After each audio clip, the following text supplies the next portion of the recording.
قبل ما ابدا الفيلم حابب اقول لك وحشتنا يا صديقي، ولذلك جايب لك قصه خرافيه، حاجه عالميه، حاله من الدراما والاكشن والاثاره الهنديه التي لم نراها الا عند الصعيد ابن السواجيه. مش مطلوب تصبر في البدايه لان القصه من اولها جنونيه. والان اربط الاحزمه مستعد للفيلم.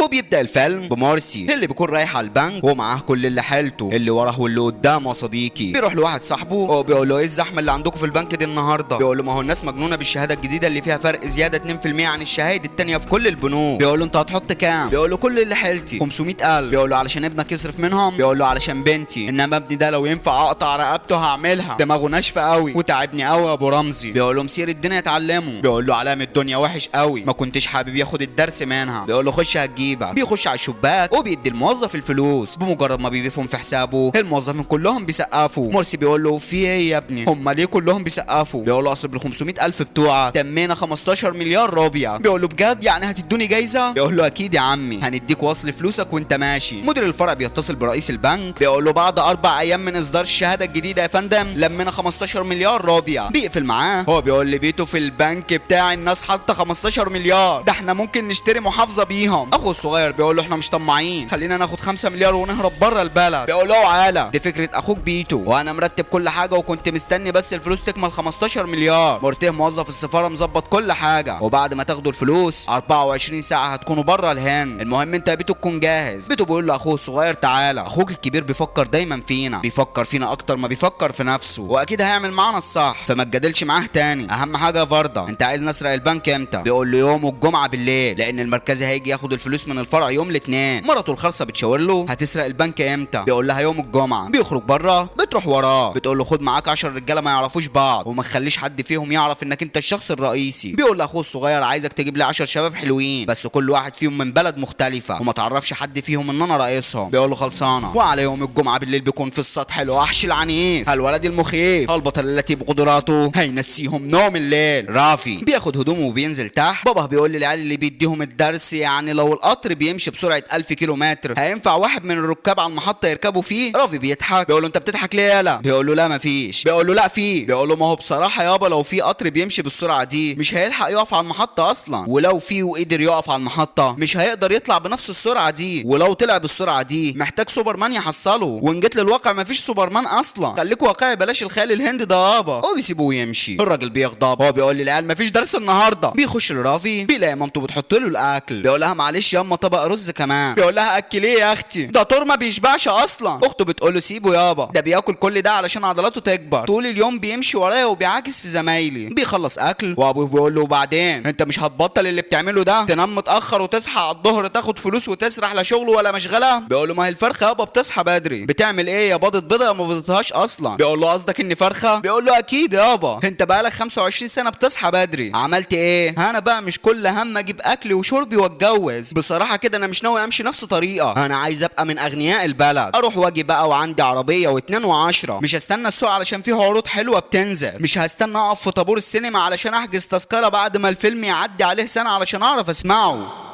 بيقول له انت مين اللي عرفك ان الفلوس بتيجي بالسهل قوي كده؟ بيقول له دماغي يابا، اديني 1000 ساعه ولا 2 اجيب لك 2000، يعني في الليله مستعد اجيب لك 5000. بيقول له 5000 ده انا بشتغل بيهم 12 يوم علشان اجيب ال 5000 دول. هادي يا سيدي ال 5000 وريني ازاي هتجيبهم في ليله واحده. بياخد الفلوس وبياخد بعضه ويخرج. بيفضل واقف مستني اي مواصله ولكن مفيش ولا عربيه بتعدي. وهوب الشخص اللي جنبه بتحضر له العربيه دي بيكون من هو بيتو صديقي. رافي بيقول له معلش خدني معاك لحد البار. بيركبوه بيلاقي معاه مكعب الوان. بيقول له انت بتلعب اللعبه دي؟ انا بحبها قوي. بيقول له هو انت رايح البار تعمل ايه؟ بيقول له لا مش اللي في دماغك، انا لا معايا فلوس اسهر ولا اسكر، انا راجل غلبان قوي، معايا 1000 روبيا هروح اراهن بيها على ماتشات كوره ادعي لي اكسب. بيقول له انت عارف ان الرهان حرام ومش قانوني؟ مش خايف من الشرطه؟ بيقول له يا باشا الشرطه ما بتتحركش من مكانها حتى لو البنوك اتسرقت. بيضحك. ورافي بيقول له خلاص بقى نزلني هنا. بيوقف العربيه وواحد من الرجاله بيقول له خلي بالك من ال1000 روبيا اللي تتسرق منك. بيقول له لا ما تقلقش، انا اذكى من ان حرامي متخلف يسرقني. بيقول له مفيش ذكي بيقول على نفسه ذكي. بيقول له ما هو انا ما بمدحش في نفسي، بس في الزمن ده ما حدش بيسمع كلام حد. يعني انت لو رايح تسرق بنك وقلت لك بلاش، ده هيحصل لك وهيحصل لك وهيحصل لك، هتسمع كلامي؟ لا طبعا. ده السجاير يا جدع مكتوب عليها خلي بالك هتموت، هو مع ذلك اكتر سلعه الناس بتشتريها. سلام عليكم. بينزل وبيرمي المربع لبيته متعدل، بيسيبهم ويمشي. وواحد من الرجاله بيقول له المربع ده اذكى ناس بتاخد فيه اسبوع علشان تعدله. الواد ده ذكائه خارق. بيقول له على نفسه. رافي بيروح على البار، هو بيقول لصاحبه بقول لك ايه، انا النهارده بالذات مش عايز اخسر، متحدى ابويا اني هرجع له ب 5000 روبيا. بيحط ال1000 وبيراهن على الفريق اللي هو بيشجعه. بتبدا المباراه والفريق اللي بيراهن عليه بيكسبوا وبيكون خلاص هتنتهي المباراه، ولكن الشرطه بتحضر في المكان. اللي شغالين في البار بيخبوا اي حاجه تبع الرهان، هو بيحطوا الفلوس في الخزنه وبيغطوها. الظابط بيضرب واحد من اللي شغالين. صاحب البار بيقول له في ايه يا باشا؟ ليه بتضربه؟ انا معايا رخصه ورقي سليم 100%. بيقول له بس المعلومات اللي عندي بتقول انك بتاع رهان. وبيلسعوا بحته قلم محترم. رجالته بيفتشوا المكان وفعلا بيلاقوا الخزنه فيها الفلوس. بيقول في الجهاز الشخص اللي بلغ ما طلعش بيكذب، فعلا المكان فيه رهان. رافي بيضحك وبيتاكد ان اللي بلغوا عنه هم اللي كان معاهم في العربيه. الظابط رجا بيقول له انت بتضحك على ايه يالا؟ تعالى بره. بيروح له بيقول له انت شايفني يا رجوز؟ اللي بيضحك. بيقول له لا بس مش معقول يكون اللي حصل ده كله صدفه يا باشا، الشخص اللي بلغكم نفس الشخص اللي انا كنت راكب معاه. بيقول له قصدك يعني هيعمل جريمه اكبر وبلغ عليكم علشان نشتغل معاكم؟ بيقول له ملاش تفسير تاني يا باشا. بيقول له ما هو ممكن يكون محترم ابن ناس وجه هنا قبل كده وربنا تاب عليه وبطل يجي. بيقول له اولاد الناس ما يعرفوش الاماكن دي يا باشا. بيقول له ما تحاولش، مش هنحل فلوس الرهان دي. بيقول له ما تحلش، بس انا عارف اللي هيحصل يا باشا. اللي انا كنت معاهم كانوا 11 واحد ومعاهم السواق 12، لازم تجيب قوه الاسم كلها علشان تقدر عليهم. بيقول له 11 واحد رايحين يسرقوا محل هنا؟ ده لو سرقوا اي محل ما يكفيهمش على بعض سجاير. بيقول له ليه ما تكونش سرقه بنك؟ 11 شاب طالعين في المطر ده كله معاهم عربيه ميكروباص ملاكي، هيكونوا مسافرين ما كانش معاهم شنط، رايحين فرح لا لبسهم ولا الموسم ده موسم جواز اصلا، هيكونوا رايحين حفله تنكريه، هياخدوا اقنعه حراميه، ولا هيرقصوا بعده كامله مخصصه لفتح الخزن؟ وبما انهم رايحين حفله ليه كلهم كانوا خايفين؟ ولا واحد في اللي كانوا راكبين كان مبسوط. الحاله اللي كانوا فيها دي حاله واحد من الاثنين، يا اما حد هيعمل حاجه كبيره قوي في الخير، يا اما حد هيعمل حاجه كبيره قوي في الشر. بيقول له كلامك منطقي، بس ولنفترض رحنا هناك ولقينا كل كلامك ده هكس في هكس. بيقول له انا اللي هبقى خسران يا باشا، انت بتعمل شغلك وبتلف في البلد، انما انا اللي هخسر وقتي وهاخد درس اني ما اشغلش دماغي تاني بحد. في الوقت ده بيتو بيوصل البنك،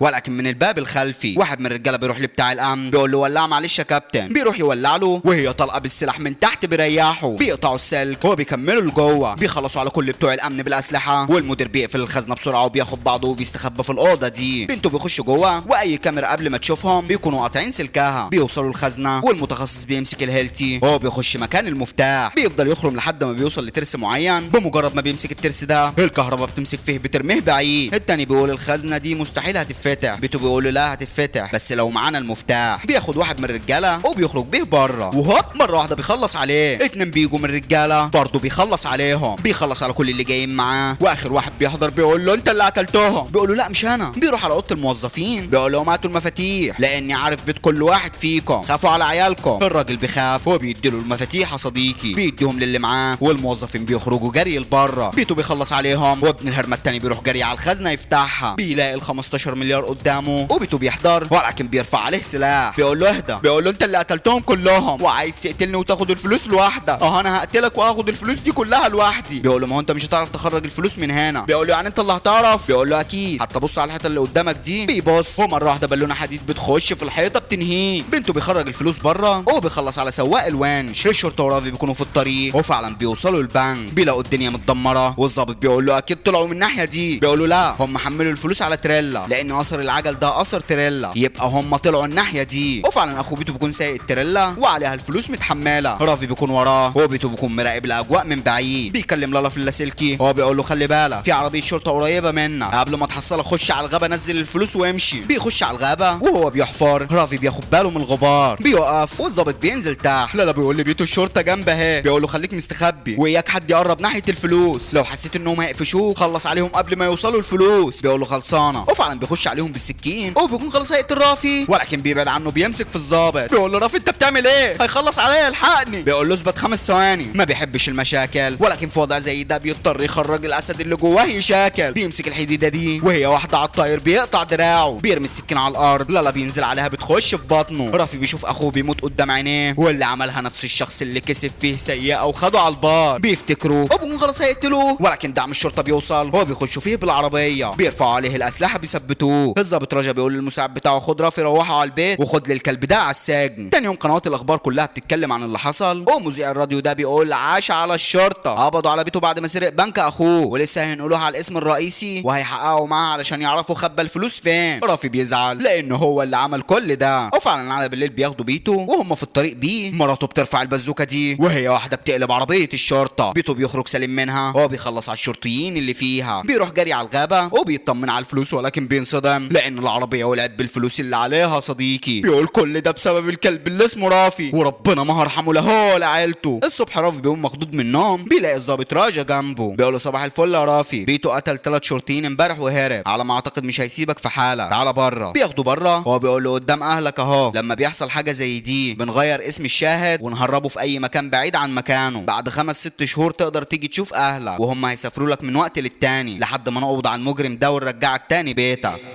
بيقول له تصدق ان انت احن عليا من ابويا؟ ده ابويا ممكن يسلمني بنفسه. بيقول له لا يا ابني، انا كنت بدوس عليك بالكلام علشان تعرف مصلحتك واعرفك ان الطريق وطريقه تفكيرك دي غلط، وشفت وصلتك لايه. ما علينا، المهم سلامتك دلوقتي. بيقول له خلصانه يابا. وفعلا بيرتب هدومه وبيخرج مع الظابط راجا. بيقول له يعني انا يا باشا يوم مكسب رهان اكسب وحضرتك تاخد الفلوس، وبعدين الفلوس خلاص هي هتروح عليا. بيقول له لا مفيش حاجه هتروح عليك. بيقول له لا هيروحوا، ما هو انا مش عارف بقى، ممكن اسافر على استراليا ولا امريكا ولا دبي، مش عارف لما ارجع هعرف اخدهم ولا لا. بيقول له لا ما تخافش يا حبيبي، احنا لا هنصرف عليك لا في امريكا ولا دبي ولا استراليا، احنا هنخبيك في حيدر اباد. بيقول له نعم، بعد اللي عملته ده كله هتاخدني على حيدر اباد؟ ده انا لو مسكت فرخه لجيراني كانوا هيدوني منها وارد، انما انا مسكت لكم مجرم سارق 15 مليار روبيا واخرتها حيدر اباد، وبعدين مجرم زي ده مش هيعرف يوصلني في حيدر اباد. بص انا عندي حل تاني، تعالى معايا. بيروح معاه، هو بيولع في العربيه دي، بيجيب الصحافه يصوروه فيها، وهو بيقول بكره تنزلوا الصوره دي وتكتبوا جنبها البطل الشهيد اللي بلغ عن بيته مات. وفعلا تاني يوم بيته بيقرا الخبر في الجرايد، بيغضب. مراته بتقول له مالك؟ بيقول لها الكلب اللي خرب الدنيا مات قبل ما اقتله. بتقول له يبقى ربنا رحمه منا. تاني يوم الصبح رافي بيوصل بيت مأمور قسم حيدر اباد من غير سلام عليكم، بيقول لمرات الراجل فين الحمام؟ بتقول له جوه. بيرمي الشنطه وبيخش جري لجوه، بيطلع من الحمام وبيفضل يلعب في الساعه دي. رجماني بيقول لمراته اكيد الشخص اللي بعته لي راجا وصل. بيقول له انا يا عمي، انا اللي بعتني الظابط راجا. بيقول له عرفت البيت ازاي؟ بيقول له اللي يشغل دماغه ما يتوهش يا عمي. بيقول له نورت يا ابني، انا رجماني ودي مراتي، وتعالى كده دي بنتي الكبيره. بيقول له حلو قوي. بيقول له مخطوبه، ومش لاي حد، مخطوبه لطيار قد الدنيا، ابو تيشيرت اصفر ده حرامي. بيقول له ده اسم ولا فعل؟ بيقول له كان حرامي، الفعل سايبه بس الاسم لسه موجود، اعتبر يعني ان احنا لسه بنعالجه. بيقول له حلو قوي ده، انا هاخده معايا واخرج هيفيدني بره. وفعلا بيخرج معاه، وهوب بيشوف ماضو قدامه، بيعجب بيها قوي. بيقول له الحرامي البت دي حلوه قوي. بيقول له ده خليك تقيل. بيقول له على النيل. بيروح لها جاري، هو بيقول لها ما تعرفيش اروح الاسترفنكح ازاي؟ بتقول له نعم. بيقول لها معجب. بتقول له طيب شوف انت رايح فين يالا علشان ما اعملش معاك الحماصه. الباص بيوصل، بتركب وتكون خلاص هتقع، ولكن هي خطوه في التانيه بيديها ظهره بيسندها. بتفرح قوي، وتاني يوم بيروح لها تاني، بتضحك وضحكت يعني قلبها مال، وموافقه نجيب عليه وسهام. تاني يوم الصبح الناس بتهيج على فرده، وكلهم بصوت واحد مش هنسلم، مش هنبيع، مش هنسيب الفلس يضيع، فين فلوسنا يا ابو وديع؟ فرده بينزل وسط الناس وبيقول لهم انا ذنبي ايه؟ اخويا حب يسرقني يا حضره الظابط، انا بنك اتدمر بسببه، تجيب لي حق من اخويا وتديله العقاب اللي يناسبه وترجع لي فلوس الناس دي كلها. الظابط رجب بيطلع للاعلام، هو بيقول لهم يا ريت الناس تساعدنا، احنا هننشر صور بيته وواحد تاني من رجالته كان معاه اسمه ستار، هربانين اللي يلاقيهم يبلغ اقرب اسم شرطه ليه. فرده بيرجع على البيت، بياخد دش، وبيته بيقول له بعدين انا لازم اهرب من البلد، الشرطه خلاص هتقفشني. بيقول له خلصانه. بيتصل بمرتيه، هو بيقول له اضرب باسبور سفر لبيته واحجز له تذكره على اي بلد. بيقول له مش هينفع اصبر عليا الاسبوعين دول، الدنيا مقلوبه بسبب ال 15 مليار اللي اتسرقوا. في الوقت ده ستار بيكون في حيدر اباد وقاعد في الكافيه ده، واحد من اللي شغالين بيشوفه ابوهم خلاص هيبلغ الشرطه، ولكن بيخبطوا في الترابيزه وبياخدها جري من المكان. الشرطه بتحضر، هو بياخدوها جري وراه، بياخد البنت دي وبيقف بيها فوق، بيقول لهم اي حركه هخلص عليها، سيبونا اهرب. رجماني بيفضل رافع عليه سلاح، ورافي واقف جنبه. ستار بياخد باله من رافي، هو بيقول ازاي لسه عايش، بيخرج تليفونه وبيتصل ببيته، وهوب رافي بياخد السلاح من رجماني، وهي واحده في نص دماغه بيريحه على الارض. الكل بيكون في منتهى الصدمه، والصحافه بتتلم عليهم.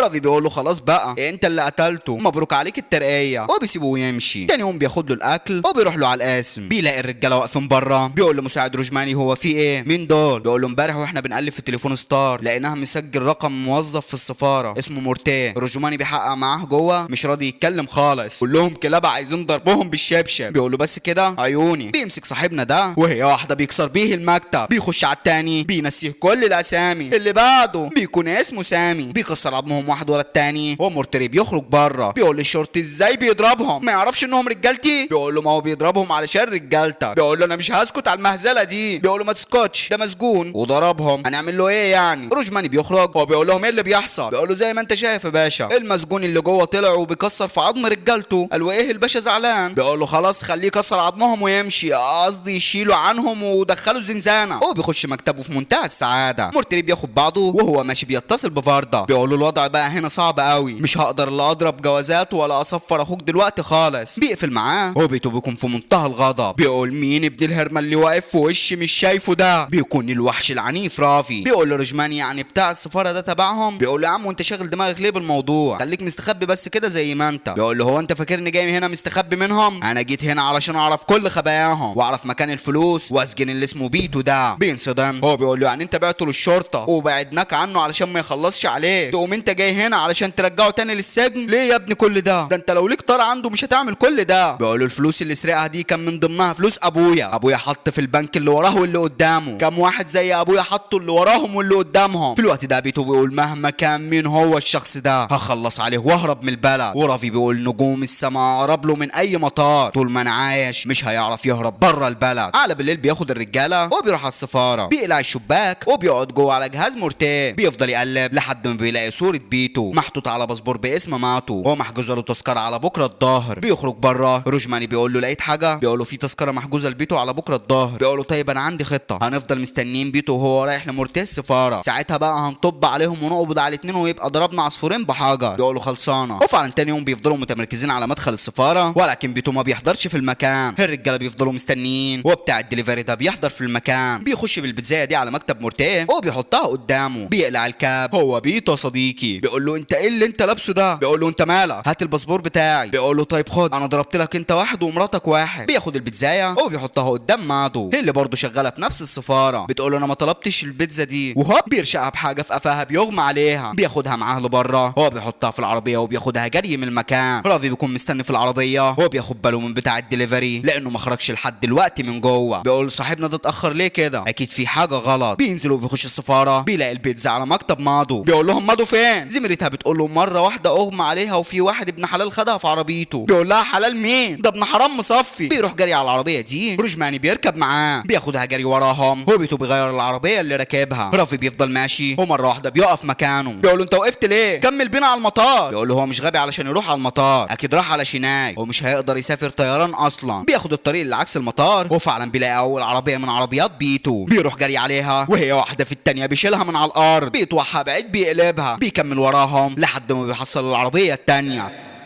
ولكن الواد اللي على الطاره بيكون شبه حالاتي سواق. بيلف العربيه 180 درجه والرجاله بيطلعوا عليهم بالاسلحه، ولكن الكذب صديقي بيغلب المهاره. رافي بيخرج من العربيه وهي واحده في الثانيه مش عارف ازاي بيقلب بيهم العربيه. بيتو بيطلع قدامه. هو بيكون خلاص هرب. تفتكر ان ده حصل يا صديقي؟ لا والله، بالنسبه للواقع هرب، ولكن بالنسبه لرافي بيطير على المبنى ده. بيخش جوه وبينط الناحيه الثانيه. بيختصر الطريق بيبقى قدامه بالظبط. واحد من الرجاله بيخش عليه ولكن هي واحده بدراع واحد بيمحيه. الثاني بيجي عليه ولكن هي طلقه بيطفيه. اللي بعديه يحصل اللي قبليه. بيتو بينزل له من العربيه. هو بيقول له كنت حاسس انك لسه عايش، بس زي ما قتلت اخويا وضيعت الفلوس مني هخلص لك على السنيوره دي. بيقول له خلص عليها. خلص عليها وانا هخلص عليك حالا، وريني شطارتك. مراته بتقول له سيبك منه، ده بيضيع وقتك لحد ما الشرطه تيجي وتقبض عليه. بيقول لها ذكي بس مش اذكى مني. بيضرب عربيه رافي بطلقه اخيرا بتنفجر يا صديقي، ولكن ولا بتهز رافي. بيرمي له مادو لتحت. بتكون خلاص هتقع ولكن بتمسك في الحديده ورافي بيروح جري عليها بيمسكها وابن الهرمه بيهرب منهم. رافي بيخرج ماضو وهو بيكون في منتهى الغضب. بيروح على القسم ورجا بيحضر في المكان. بيقول له هو شافك؟ بيقول له ايه المشكله اما يشوفني؟ انا راجل مع الشرطه والشرطه الحق، ايه اللي يخوفني منه؟ المفروض احنا ندور عليه مش نستخبى منه. بيقول له احنا عارفين بنعمل ايه كويس يا رافي. بيقول له ربنا انت ما عامل ولا حاجه، لولا مرتبك اصلا ما كنتش اتحركت من مكانك. بيقول له عيب كده يا رافي. بيقول له العيب ان مجرم زي ده يتحرك ويروح ويجي ويعمل اللي هو عايزه، لولاكوا كان زماني مدينه طلقه ومريح البشريه كلها منه. بيقول له اهدى يا رافي. بيقول له مش هادي، حط عنواني في كل الجرايد وفي كل المواقع، انا قاعد له يوريني بقى هيعمل ايه. في الوقت ده بيتو بيكون راجع في عربيه نقل هو ورجالته، وواحد من الرجاله بيقول له الفلوس وراحت اخوك ومات وهروب بره البلد مش هنعرف نهرب، وكل ده بسبب رافي. بيقول له اهدى على حالك يلا، ما هو انا ما كنتش شايف العفريت اللي بيلعبني، ولكن خلاص النهارده شفته، هوريه النجوم عز الظاهر. اول حاجه هخلص على عيلته قدام عينيه، تاني حاجه هخلص عليه، تالت حاجه هنهرب من البلد. في الوقت ده رافي بيكون قاعد مع رجماني بيقول له ها ناوي تعمل ايه؟ بيقول له رقم 1 اجيب عيلتي هنا خليهم جنبي، رقم 2 اخلي بالي منهم ومن الاعيب وعليهم، رقم 3 اخلص منه وابقى ريحت الكل. بيقول له لا يا ابني ما ينفعش، هات اهلك هنا وخلي بالك منهم. بيتصل بابوه وبيقول له بص يابا تركب قطر وتجيني هنا على حيدر اباد. بيقول له اشمعنى قطر يعني؟ بيقول له زي ما بقول لك يابا اعمل. بيقفل معاه. التاني بيقول له اشمعنى يعني قلت لهم اركبوا قطر؟ بيقول له لان رجاله بيته هيروحوا على البيت وطبعا مش هيلاقوا عيلتي، وانا عندي جيراني حاطين ودانهم في البيت عندنا واكيد سمعوا ابويا وهو بيقول قطر، اما رجاله بيته مش هيلاقوا اهلي في البيت هيرفعوا السلاح على جيراننا، وبسهوله جيراننا هيعترف انه اهلي راحوا على محطه القطر. بيقول له يعني انت سلمت اهلك تسليم اهالي؟ بيقول له ما حصلش. بيتصل بباباه وهو بيقول له ها وصلت فين؟ بيقول له لسه في التاكسي يا ابني. بيقول له طيب خليه يجيبك على حيدر اباد. بيقول له يا ابني حيرتني، وبعدين التاكسي هياخد مبلغ كبير قوي. بيقول له ما يهمكش عم رجماني هو اللي هيدفع الحساب. بيقول له خلصانه روح يا ابني بينا على حيدر اباد. بيقفل معاه وهو بيقول له شفت هي دي الالعاب ولا بلاش؟ تاني يوم الصبح بيتو بيروح على مكتب اخوه فرده بيقول له وبعدين معاك انت ضيعت اللي ورانا واللي قدامنا، 15 مليار من البنك ما عرفتش تحميهم، واخوك برضه ما عرفتش تحميه، وكل ده بسبب حته عيل ملففك حوالين نفسك، ده حتى اهله ما عرفتش تقرب ناحيتهم، عيل فاشل مالكش اي 30 لازمه، لا انت ولا الخرصه اللي اتجوزتها دي، قوم شوف لك موت احسن من قعدتك دي. بيغضب وبيمسك السكينه دي بيبعد المكتب وبيرشقها له في صدره.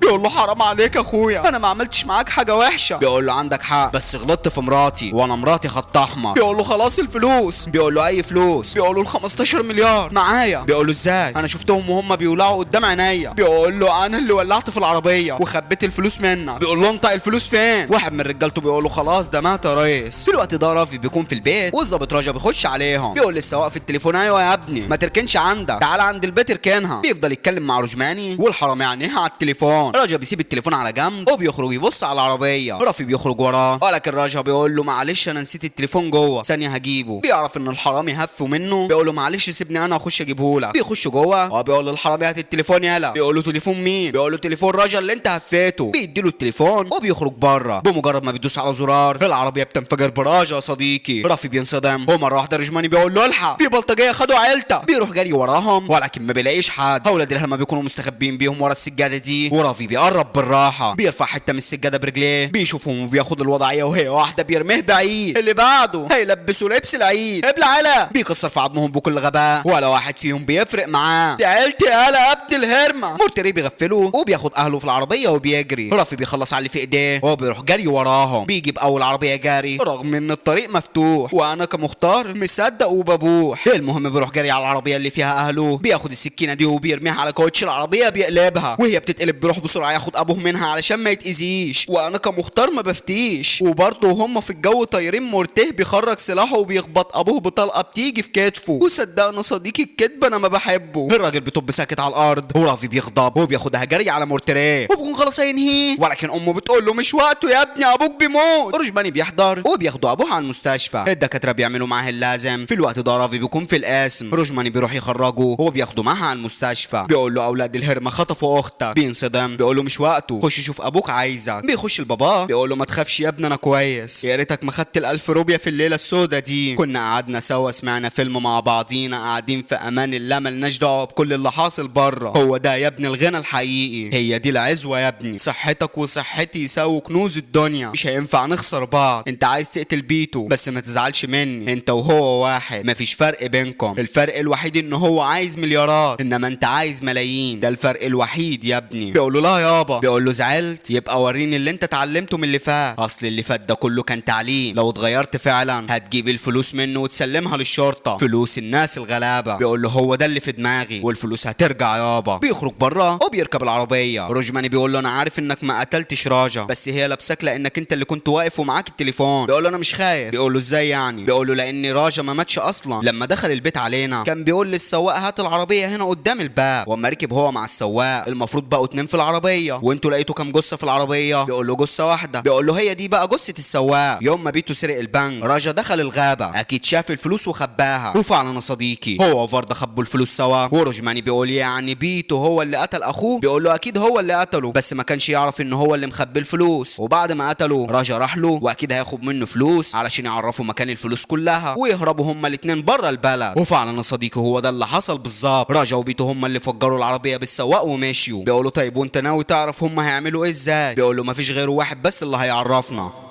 بيروح لمورتيه بيكسر عظمه وبياخده على القاسم. في الوقت ده راجا بيخش لبيته بيقول له ها فلوسك تمام؟ يلا بقى اديني ال7 مليار ونص بتوعي. بيقول له لا ده انت تاخد ال15 كلهم. بيقطع الحبل بينزل عليه الفلوس بتخلص عليه. بيقول يا اخي غريب البني ادم يقول عايز الحاجه وهو ما يقدرش يشيلها اصلا. في الوقت ده رافي بيقول لمورتيه انجز اتصل بيه. بيتصل بيه واحد من الرجاله بيقول له يا ريس ده بيتصل ليه دلوقتي؟ بيقول له غصب عنه، رافي هو اللي مخليه يتصل، ما تردش عليه. اللي هيحصل كالتالي، في مطار صغير كده في حنت كركوش انا هسافر منه طيران وانت هتسافر معاك الفلوس في حاويه. بيقول له طب واخت رافي هنعمل فيها ايه؟ بيقول له هنخلص عليها بس مش دلوقتي، لما نضمن ان احنا ماشيين خلاص. في الوقت ده رافي بيقول لهم احنا نتحرك على هناك. بيقول له انت عبيط هنوصل بالليل. بيقول له هناخد طياره 10 دقايق هنبقى هناك. بيقول له نجيب منين الطياره؟ بيقول له مش بتقول خطيب بنتك طيار؟ خليه يتصرف. وفعلا بيروح لخطيب بنته بياخدهم في الطياره وبيروح بيهم. بيوصلوا هناك بيلاقوا بيته مخرج 3 حاويات. روجماني بيقول انهي واحده فيهم اللي فيها الفلوس؟ بيقول له اتقل واحده فيهم هي اللي فيها الفلوس والتانيه فيها اختي والتالته هتكون فاضيه. بيفضلوا ماشيين وراهم. رافي بيقول له نزلني علشان اعرف انهي واحده فيها الفلوس. بينزلوه هو بيوقف العربيه دي وبياخدها جري وراهم. كل عربيه نقل بتروح في اتجاه، ورافي بيقول له الحاويه الحمراء دي هي اللي فيها الفلوس خليكوا وراها. بيقول له ده قرب يوصل الطريق السريع، لو وصل الطريق ده هيبقى في المطار. رافي بيتصل بزميله بتاع الراديو هو بيقول له اتصرف وقف له الطريق السريع حالا. زميله بيقول للناس يا ريت توقفوا الطريق السريع، في حاويه حمراء مليانه لحمه وهتتوزع كلها ببلاش. الطريق بتقف، السواق بيلف على طريق تانية خالص. بيفضل ماشي وهو بيلاقي في وشه الناس اللي سارقين فلوسها صديقي. اللي راكب في الحاويه جوه بيقول خلاص وصلنا المينا وبينزل من الحاويه. الناس بتصدم اما بتلاقي الفلوس في الحاويه. بيعرفوا ان دي الفلوس اللي اتسرقت من البنك وبيخلصوا على السواق واللي معاه. رافي بيقول هو ده الكلام، خدنا الفلوس بقى انت يا ابن الهرمه. بيروح جري على المينا وبيقول لرجالته ازاي يعني وقفوكم انا جاي حالا. بيكون خلاص هيرجع ولكن بيلاقي في وشه الوحش العنيف الولد المخيف رافي. بيروح جري عليه بالعربيه ورافي بيفضل ثابت مكانه مطمن لان في حبل رفيع مربوط مش شايفه يا صديقي. وفعلا بيخش في الحبل بيطير العربيه لفوق، بتشبك في الجنش وواحد من الرجاله بيخش عليه ولكن بيقطع الحبل بيغميه. اللي بعديه يحصل اللي قبليه، بيكسر في عظمهم بكل غباء ولا واحد فيهم قادر عليه. 5 من الرجاله بيقفوا على بعض علشان ينزلوا بيته. ورافي بيخلص على اللي في ايديه وبيروح عليهم بالسلاح، يا دوب بس بيهوشهم بيسيبوه وبينزلوا لتحت. رافي بيطلع له وهي واحده برجليه بيزق العربيه بينزله، وانا كمختار بجد تعبت له. بيتو بيقوم هيجان عليه، بيتهجى على مين؟ ده مجنون ابن مجانين ابلع على. بيحاول يهرب منه ولكن رافي ما بيحلوش. بيقول له ثانيه وحياة امك. بيخرج البخاخه دي وبياخد بخه منه. بيقول له انت عندك حساسيه يا اخي الف سلامه. واحد من الرجاله بيخش على رافي ولكن بيبعد عنه وبالسلاح بيخلص عليه. بيخبط بيته بطلقه في رجليه. بيقول له خلاص هتقتلني وحياة امك سيبني ارحمني علشان خاطري. بيقول له انت رحمت اهلي علشان اسيبك؟ روجماني بيحضر هو بيقول له الحقني يا باشا هو قبض عليا وخدني منه. بيقول له خلاص سيبه يا رافي. بيقول له مش هحله. بيقول له علشان خاطري يا رافي انا بعتبرك زي ابني، ينفع تكسر كلمه لابوك؟ بيرمي السلاح ولكن ابن الهرمه بياخده بيكون خلاص هيضرب رافي ولكن روجماني بيخلص عليه بسلاحه. رافي بيسيبه وبيروح ينقذ اخته بيكون مع مرات بيتو. بيوصل لها وبياخد اخته منها وبيسلمها الروجماني. بيرجع لحياته الطبيعيه وابوه بيقول له ايه الشياكه دي كلها رايح فين؟ بيقول له هو انا ما قلتلكش اصل قدمت على شغل واتقبلت هاخد 25,000 في الشهر. بيقول له ربنا يكرمك يا ابني. بيخرج بره وبيتصل بماضو بيقول لها اتاخرت ليه؟ بتقول له خلاص قربت اوصل اهو. بيقول لها يلا عشان بعد ما نخلص شغل هاجي اخطبك من باباكي. بتفرح قوي وانا صديقي بفرح قوي لان القلب من كتر الكذب بيتكاوي.